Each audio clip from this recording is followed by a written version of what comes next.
সকাল সকাল আমরা অনেক বড় একটা লসের হাত থেকে বাঁচলাম, আর শুধুমাত্র সাই বাবা লাড্ডু গোপালের জন্য। 1 মিনিট আগে ওখানে বললাম সাই বাবা যেন এখন পাথরটা যেন আমি একই ভাবে মনে মনে কৃষ্ণায় বাসুদেবায় মন্ত্রটা বলে যাচ্ছি জানো। এইখানে জলের কাছে গিয়ে ওই দাদা ভাইয়ের কাছে গিয়ে চলো। ভগবানের যে কি লীলা না ফ্রেন্ডস, ভগবানকে মানলে পরে যে এরকম ভাবে চমৎকার হয় এটা খুব সত্যি, মানে ভগবান আছে। মোটামুটি 1 ঘন্টা বলছিলাম না, এখন জাস্ট 1 মিনিট আগে বললাম সাই বাবা যেন পাথরটা পেয়ে যায়, এখন সব রাখতে দেখতে পেয়ে গেলাম। মোটামুটি আধা ঘন্টা হয়ে গেল আমরা খুঁজছি। তা ঘরে গিয়ে চলো তোমাদেরকে সবটা বলছি। আর সকাল থেকে সেই রকম বৃষ্টি শুরু হয়েছে। এই ভিডিও বানানোর কত প্লাস পয়েন্ট দেখেছো? হ্যাঁ, তা তোমরাও ফ্রেন্ড জুম করে দেখতে পারো আমার যে ফুট ম্যাসাজারটা যে কালকে আমরা বুঝিয়েছি, ভালো করে ও বুঝিয়েছে, তখন কিন্তু ওর হাতের কড়ি আঙুলটা ভালো করে জুম করে দেখো, তখন কিন্তু ওটা আছে, ঠিক আছে, যখন ও ফুট ম্যাসাজারটা বোঝাচ্ছিল। আর যখন আমি ভিডিওটা এন্ড করেছি, যখন ও বাই বাই বলেছে, মানে ওই চিম্পুর কথা বলে হাসছিলাম যে স্যাটারডে যাবে বলে কাঁদছে, তো ওই তখন কিন্তু জুম করে দেখো যে ওর হাতে এই স্টোনটা নেই, মানে এটা শুধু এই রকম। হ্যাঁ এই রকম ছিল একদম ভিডিওটা এন্ড করার সময়, দেখো জুম করে, এই দেখ। আর এত বড় মাঠটাতে এই ছোট জিনিসটা মানে মিরাকল। কালারটা এরকম গ্রিন কালার ফ্রেন্ডস, ঘাসের মধ্যে যদি পড়ে থাকে বুঝতেই পারছো। তো আমি নিচে গেছি, লাইট জলের মতো, হ্যাঁ।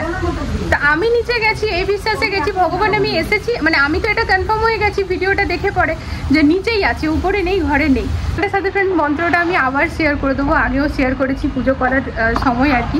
প্রেমানন্দজি মহারাজ ওই মন্ত্রটা অনেক বলতে থাকে, আর সবসময় বলে কোনো আপদে বিপদে ঘর থেকে যখন বেরাচ্ছি স্পেশালি ওই মন্ত্রটা জপ করে, হ্যাঁ জপ করে তারপর যে কোনো কাজ করো। তো সত্যি খুব পাওয়ারফুল। আর সাই বাবা তো প্রথম থেকেই আমাদের বাবা। 1 মিনিট মানে 40 সেকেন্ড আগে বলছি সাই বাবা যেন আমি পাথরটা পেয়ে যাই, তারপরেই সাকসেস পেলাম। তোমাদেরকে বলি ফ্রেন্ড, সবসময় বলেছি সাই বাবা হচ্ছে আমাদের বাবা, একদম। তো মানে জাস্ট মানে মিরাক্কেল আর কি বলতে পারো। আমি এটা জানি, আমি নিচে গেছি, আমি নিয়েই আসবো, ভগবানের উপর এতটা আমার বিশ্বাস ছিল যে আমরা নিয়েই গেলাম। তবে এটা ফ্রেন্ডস মানে তোমরা জানোই আমাদের পার্কটা কত বড়, আমি তো শেয়ার করতেই থাকি, ওইখানে এটা পাওয়া মানে আরে অনেক বড়। কালকে আমি ওই বাইরে আইসক্রিম খেতে আমরা গেলাম, এখানে হাঁটাহাঁটি করলাম, লিফটে চাপলাম, কিন্তু পড়েছে ওই। আমার মনে খালি কি আছে জানো, হে ভগবান তুমি তো সবকিছু পারো, যদি অন্য কোথাও আছে তুমি এখানে এনে রেখে দাও যেন আমাদের চোখে পড়ে। আর একটা জিনিস নতুন জানতে পারলাম যে যেমন ভলিবল খেলতে যাব তো ওগুলো খুলে যাব, মানে অনেকে ভাবে না যে না এগুলো খোলা যাবে না, তো যেমন ওইরকম কাজের জন্য গিয়ে খুলে রাখলে আবার মানে স্টোন গুলো যে কাকুর কাছ থেকে আমরা নিয়েছি, যারা বরাবরই কাকুর অ্যাডভাইস নিয়ে, হ্যাঁ, তো উনি বললেন কি এরপর থেকে যখন খেলতে যাবে তখন ওই স্টোন গুলো খুলে যাবে আর তারপরে এসে নিয়ে পড়ে নেবে। ঠিক আছে, কেন করছো? 1টা বাজছে, এক্ষুনি ওর টিউশন ম্যাম এলো বলে। তো এখানে বসা হয়েছে, চিম্পু মাকে ওর ড্যাড তেল মালিশ করে দেবে, মাথাতে ভালো করে মাসাজ করে দেবে। হ্যাঁ বেশি দিও না, কালকে স্কুল আছে। দি দেখো শ্যাম্পু করেও তেল উঠছে না, শ্যাম্পু করে তেল উঠে যাবে। আজকে বাবু চুল ড্যাড তেল দিয়ে দিক, আমি চুলটা বেঁধে দেবো। হ্যাঁ चंपी सर जो तेरा चकराए या दिल डूबाए आ जाओ प्यारी पास हमारे काहे घबराए। আমাদের চিম্পুমা কিন্তু খুব ভালো, তাই না গো? মাঝে মাঝে ড্যাডের সাথে একটু রাগ হয়ে যায় ওর আবার।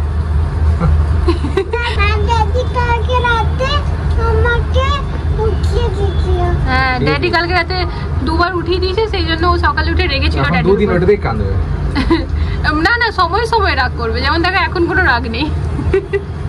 আজকে সকালবেলা বোনটা ঘরটায় মুছতে এসছে, তখন আমি সেই হড়বড়িয়ে যাচ্ছি বরের স্টোন খুঁজতে, পার না।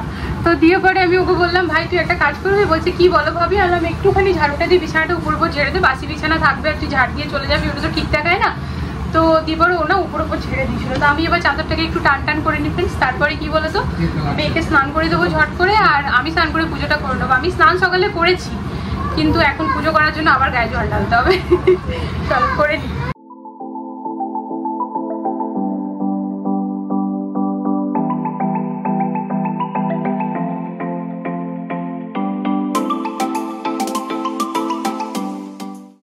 এখানে একটুখানি আদা গ্রেট করে নিয়ে নিয়েছি, রাঁধুনি আর একটা শুকনো লঙ্কা।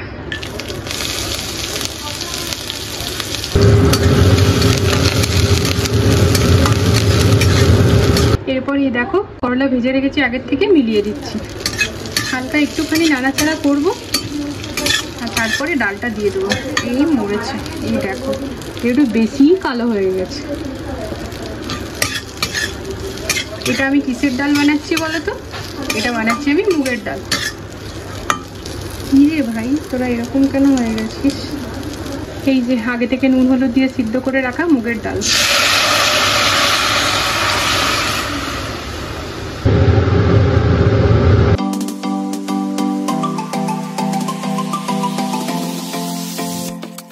করেছি একদম শুকনো শুকনো করে আলু পোস্ত, যেটা কিনা আমার বরের খুব প্রিয়।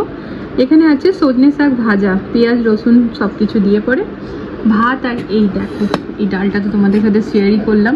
তো এখানে ডাল অনেকটাই আছে আর কি, তো হাতাটা নিয়ে এসেছি, যতটুকুনি দরকার নিয়ে নেব। এই যে বরের থালা। কতক্ষণ ধরে বলছি খিদে পেয়েছে খিদে পেয়েছে। এসো, এতক্ষণ ধরে চলে এসো, কিছু হবে না, তারপর স্নান করে নেবে। দিয়ে ও সেভিং করছিল, তাহলে চলো, দিয়ে বললাম চলো, তো বসেছিল, দিয়ে আমি যেই বলেছি আমি যাচ্ছি তখন এবারে আসছে হড়বড় করে। Good evening friends. তা হাকশারধাম থেকে না ফ্রেন্ডস, এই যে দেখো মাইন্ড রিল্যাক্স হার্বাল টি নিয়ে এসছে আমার বর। এর মধ্যে দারচিনি আছে, তো দারচিনির ফ্লেভারটা না ডাইরেক্ট আমার খুব একটা পছন্দ নয়, কিন্তু হেলথের জন্য, হার্টের জন্য খুব ভালো। হ্যাঁ, দারচিনি হার্টের জন্য খুব ভালো। আমরা জানো তো ওই যখন কোভিড চলছিল তখন আমরা ওই দারচিনি তারপরে গিলোই এগুলো সব ফুটিয়ে খাচ্ছিলাম, বলো অনেক দিন খেয়েছিলাম। ইমিউনিটি খুব ভালো, মানে পাওয়ারফুল করে, স্ট্রং করে। তো এটা দেখো refreshing health drink for mind relaxing. তো এটাই আর কি, চলো আজ ফার্স্ট টাইম ট্রাই করবো। আজ বিকেল আমার ফেভারিট জিনিস। এই দেখো, তো আমরা 4 জন খাবো, তো দুটো বার করছি। জলটা ফুটে গেলে ডিপ করে রেখে দেবো। মা এটো হাতে ছোঁয় না, এটো হাতে কোনো জিনিস ছোঁয় না, হাত ধুয়ে তবে ছুতে হবে। যাও বসে খাও, যাও বসে খাও, ঘুরে ঘুরেও খেতে নেই।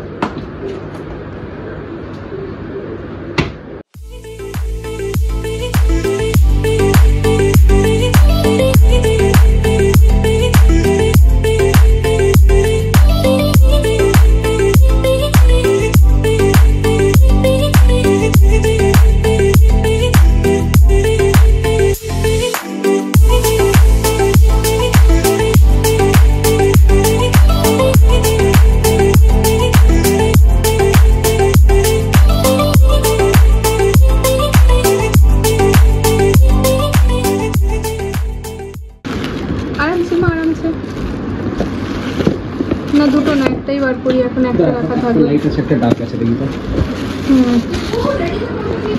এটা কি বলতো, এটা আমার বড় অ্যামাজন থেকে অর্ডার করেছে। এটা র্যান্ডম ইনস্টাতে রিলস আসছিল, ওইখান থেকে শপিং করি। আচ্ছা, ইনস্টাতে যে আমরা রিল দেখি সেখান থেকে। ধরো তো এটা, তো এই দেখো দেখতে পাচ্ছ বুদ্ধা, তো এটা দিয়ে না স্মোক হবে, তাই তো? হ্যাঁ, স্মোকি কোন, সেটা উল্টো দিক দিয়ে ধোঁয়াটা বের হবে, স্মোকি কোন।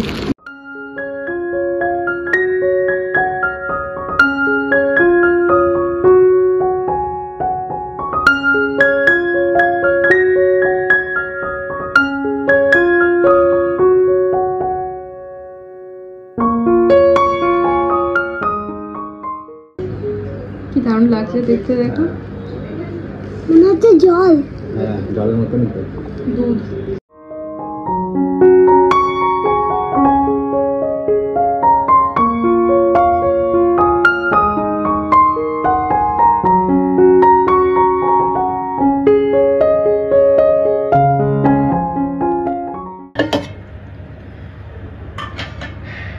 রেডি আমাদের এখানকার মাইন্ড রিল্যাক্স হার্বাল টি।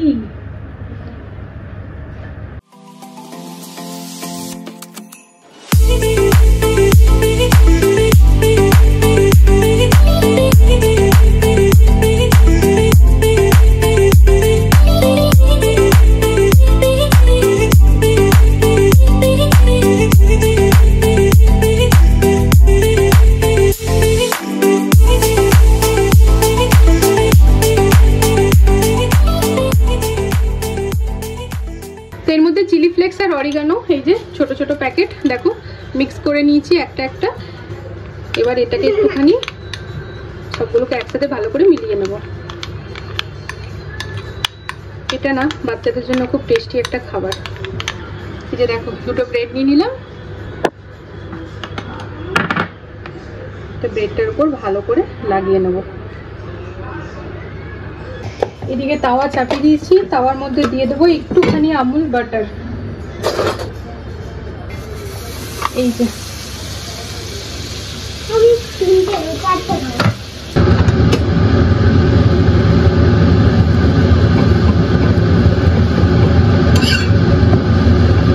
তো এটা কিন্তু খুব ইজি আর সিম্পল একটা রেসিপি।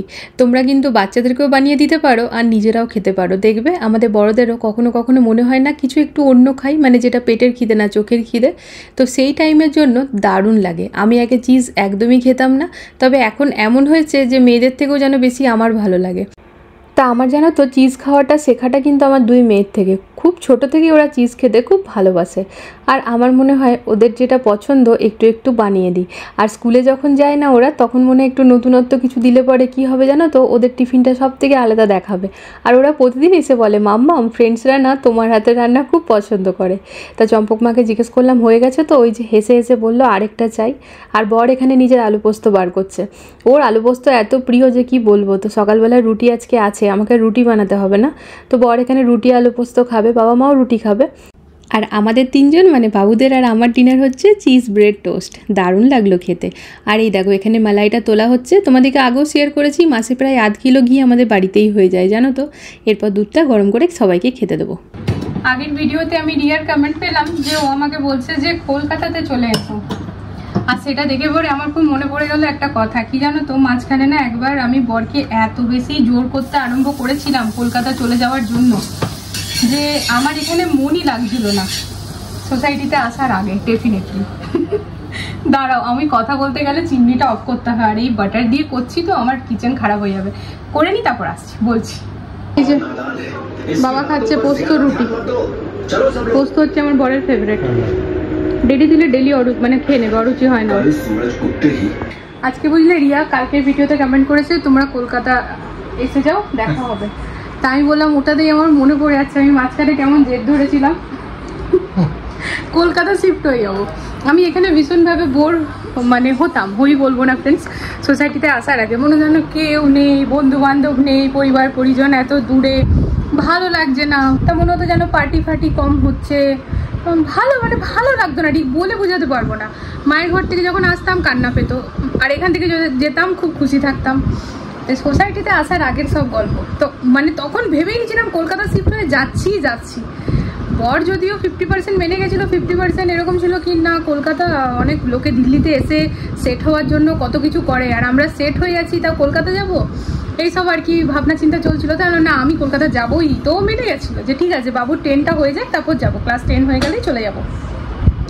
তারপরে এই যে সোসাইটিতে কেনা, ওই যে আমরা বলি না ফালতুই ভবিষ্যৎ নিয়ে চিন্তা করি কি হবে না হবে, সব ভগবানের ঘরে মানে ভগবান আগে থেকে ডিসাইড করে রেখেছে।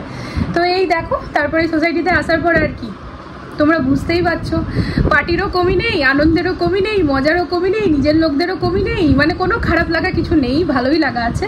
মানে হেসে হেসে শরীর ভালো হয়ে যাওয়ার ব্যাপার একটা হয়ে গেছে এই সোসাইটিতে আসার পরে। খুব ভালো একটা সার্কেল তৈরি হচ্ছে, ফ্রেন্ডস। এই হচ্ছে ব্যাপার, বুঝেছো? দেখো সবাই মিলে ভীষণ মজা করি, আনন্দ করি, তোমরা ভিডিওতে বুঝতেই পারো। তো এই হচ্ছে গল্প। তো যাই হোক, কলকাতা তো যদি কখনো কোনো কাজে যাই ডেফিনেটলি যাব, তবে ওই যে আমি থাকার জেদ করেছিলাম ওটা না, ওটা থেকে চেঞ্জ হয়ে গেছে। তো এই দেখো এখানে দুধ গরম হচ্ছে, আর আমিও খাবো চিজ আর ব্রেড। এইসব খাবার হলে নিজেকে আটকাতে পারি না, কি করব বুঝতে পারি, মোটা হয়ে যায় কিন্তু কিছু করার নেই। তো বলো, ওই যে জ্ঞান পাপি, সব জানি কিন্তু মানতে পারি না, এই হচ্ছে ব্যাপার। তো হ্যাঁ, আরেকজন কমেন্ট করেছে, আরেক বন্ধু, যে আমার কিচেনের ক্যাবিনেটগুলো দেখাবো। ডেফিনেটলি দেখাবো, কেন দেখাবো না। তবে আজকে তো আর সম্ভব না, ব্লগটা বড় হয়ে যাবে। নেক্সট ব্লগে তোমাকে দেখাবো। ও সেপ্টেম্বরে শিফট করবে নিজের ফ্ল্যাটে, তো ও ফ্ল্যাট কিনেছে। তো তোমার নতুন ফ্ল্যাটের জন্য তোমাকে অনেক অনেক কংগ্রাচুলেশন। তো আমি নেক্সট ব্লগে তোমাকে শেয়ার করে দেবো, ঠিক আছে? আমার ক্যাবিনেটগুলো কীরকমভাবে কি বানিয়েছি আর ভালো করে গাইড করে দেবো, মানে বলে দেবো। তুমি যদি এখনো বানাওনি জানো তো, ওই বটল রাখার জন্য আলাদা করে জায়গার খুব দরকার। ঘরের একুনে ওকুনে বটল সব পড়ে থাকে, আমার খুব বিরক্ত লাগে। তো আমি ওটাও করেছি, আর নেক্সট ব্লগে ভালো করে শেয়ার করে দেবো, ঠিক আছে? তো যাই হোক, চলো ফ্রেন্ডস, তাহলে আজকের দিনের গল্প এখানেই শেষ করছি। দেখা হচ্ছে নতুন একটা ভিডিওর সাথে আবারও খুব জলদি। সবাই ভালো থেকো, সুস্থ থেকো। আর আজকের ভিডিওতে যদি কিছু ভালো লেগে থাকে তো প্লিজ ভিডিওটিকে লাইক করো, আর কি আমাকে সাপোর্ট করো। আর আজকের ভিডিওতে যদি কিছু কি আজকের ভিডিওতে একদম ভালো লেগেছে, আমি জানি শুরুতেই ভগবানের উপর বিশ্বাস আর আস্থা রাখার যে কি ফল সেটা তোমরা দেখতে পেলে। এই এতটুকুনি ছোট্ট একটা স্টোন, তাও আবার গ্রিন কালারের ঘাসের উপরে, আর অত বড় পার্ক এরিয়াতে খুঁজে পাওয়া এটা মিরাক্কেল ছাড়া আর কিছু নয়, যেটা তোমরা শুরুতেই দেখতে পেলে, তাই না? তো চলো আজকের জন্য গুড নাইট। এই রে সবাই টাটা বলে দাও। চিম্পু মা বাই বাই।